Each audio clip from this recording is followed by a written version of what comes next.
Hey, what's up guys? Luso here with Team D Plus Gaming. I'm here to give you my updated Gravekeeper profile for this format. Gravekeepers is going to be seeing a lot more play moving into next format with the new support that's being released in Primal Origins. So we should be seeing that kind of right at the beginning of next year. And so this is kind of a profile of what they have at the moment, and it's just kind of to get you back in the mindset of playing Gravekeepers and how they have worked in the past. And I've been working on a build with the new support, which I'll be hopefully using DevPro or something to profile relatively soon. So first of all, just kind of as a refresher, you've got 3 Gravekeeper Spy. She's really important to the deck. When she's flipped face up, you can special summon a Gravekeeper monster with 1500 or less attack from the deck. So she really helps things get started. Next you have 3 Gravekeeper's Commandant. You can discard him for the field spell. And so Necro Valley is kind of what's kept this deck alive in the past and really helped it to keep performing. And so having 3 of him to search for the field spell is great. Next up, 3 Gravekeeper's Recruiter. When he's sent from the field to the graveyard, you can add a Gravekeeper with 1500 less defense from deck to hand. And so he's what helps you keep your hand advantage.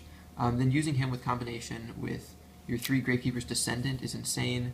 Because Descendant, you can tribute a Gravekeeper monster you control besides himself to destroy 1 card your opponent controls.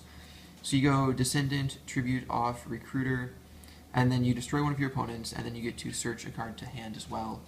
And so, I mean, plussing like that is really great. Next up, you have your 1 Gravekeeper's Assailant.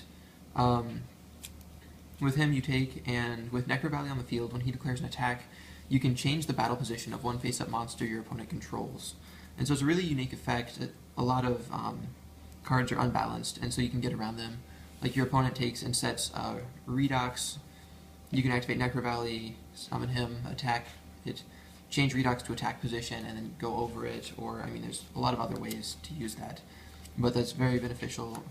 I'm still running 1 Gravekeeper's Guard, just because Compulse was limited to 1, and so he's a flip effect Compulse, and with Necro Valley he's 2400 defense, so it's a nice defensive wall as well. Next up, 2 Tsukiyomi. So it's a spirit monster. When it's flipped face up, it's a it's a Book of Moon for a monster on the field. So that's really useful. Helps you reuse Gravekeeper's Guard, Gravekeeper's Spy, as well as putting your opponent's monsters face down as needed. It's dark. It works really well in this deck. Next up, 2 Malefic Stardust Dragons. These are kind of really essential. These protect your field spell from being destroyed, plus it's a 2500 beater, which is the highest attack in the deck, at least main deck wise. And so it's really important to use this, plus you can use Eradicator Virus, and he's a target, or if you want to use an Allure for draw power, and you have a dead one of these, you can banish it for that. So it's really versatile and really works well in this deck. So next, we're going to move on to the spells.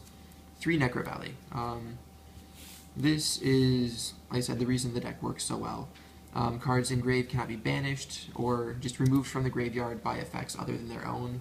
So I mean, like the notable exception to this would be Necro Valley, or I mean, if you're playing dragon or elemental dragons, they essentially, if they have a dragon engraved they want to revive, they have to banish 2 from their hand in order to revive it while Necro Valley's in play, which is really, I mean, hard. It depletes their hand advantage a lot faster, which is nice. Also, it gives Gravekeeper monsters additional 500 attack and defense, so it boosts your monsters up to a little more reasonable attack stat. 2 Gravekeeper Steel. This gets around the effect of Necro Valley of keeping monsters in grave, and it allows you to add 2 Gravekeeper monsters back to hand. Next, your 1 Royal Tribute. If Necro Valley is on the field, both players discard all monsters to grave. And so playing Royal Tribute really early game, it doesn't really affect you because you do have your 2 Gravekeeper Steel to get your monsters back, but it can really shut your opponents down. Like, a lot of decks are still monster heavy, and so even though this is limited, you have to run the 1 of it. Next up, 2 Wonder Wands. Almost twice all of the Gravekeepers themselves are spellcasters, and so you can equip it to any of them, and this gives them an extra 500 attack boost, which is definitely a nice addition. Plus you can take and send this and the monster equipped to it to the graveyard to draw 2 cards, and so then if you do that with your Gravekeeper's Recruiter, you can take and then you get the search off of him in addition to the drawing 2. And so I mean, it sets up a lot of plays. It helps you keep your hand advantage. Next up, running 2 Pot of Duality still. This kind of helps you sort through what you're top decking, as well as it just kind of lets you search out what you need. I mean, if you have like no monsters in hand, you can help you draw into your one-ofs faster or whatever. I mean, like, it adds much needed search power to the deck to help with consistency at this point. And then your 2 kind of staple spells, Book of Moon and Dark Hole, and that rounds out the spell lineup. Next for traps, I'm running 1 Rite of Spirit. This is the Monster Reborn in the deck. So it is a trap, so it's a little bit slower, but you activate this, target a Gravekeeper monster in grave, and special summon the target. Again, it gets around Necro Valley, so it works really well for you. I'm just running 1. I would consider 2 of this, but at the same time you have Gravekeeper Steel to bring your monsters back and go off again. Next up, 2 Vanity's Emptiness. This is just to help the deck stay competitive at this point, because right now, like, Gravekeepers don't do a whole lot of special summoning, and so when you activate Vanity's Emptiness, you can really kind of deter your opponent, help them, or really stop them from what they were doing, and then you have ways to send cards to grave and get around this when you need to or want to start special summoning again. And so 2 of those really, again, slows your opponent down and helps this deck compete. Next up, 2 Fiendish Chain. Again, self-explanatory, just helps your opponent's monsters kind of stay there on the field until you can get a Descendant out to start dealing with it.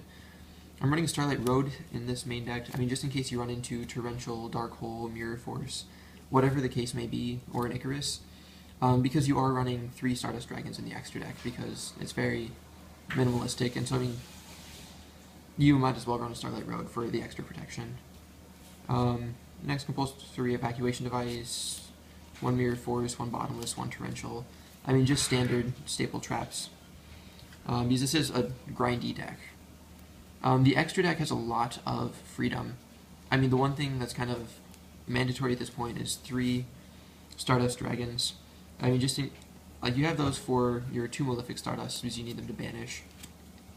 But beyond that, in case a Malefic gets compulsed or something, you have a 3rd one to go into, or Stardust or Starlight Road are kind of the reason. So I mean, you've got a lot of extra room here. I mean, you have your Wind Up Zenmeister. This guy helps you reuse your flip effects. Wind Up Zen mains in case you have 2 3s on the field. I mean, Key Beetle, because the entire deck is dark. Maestroke and Pappy, both generics. Same with Abyss Dweller, Black Ship, Diamond Dyer, Cowboy, and then a Crazy Box, just because you can side in your Eradicator Epidemic viruses or Deck Dev viruses, because this deck can easily run both of those. Again, just a lot of freedom to toy around with the extra deck there. So thanks for watching, guys. This is Luso, Team D Plus Gaming, signing out.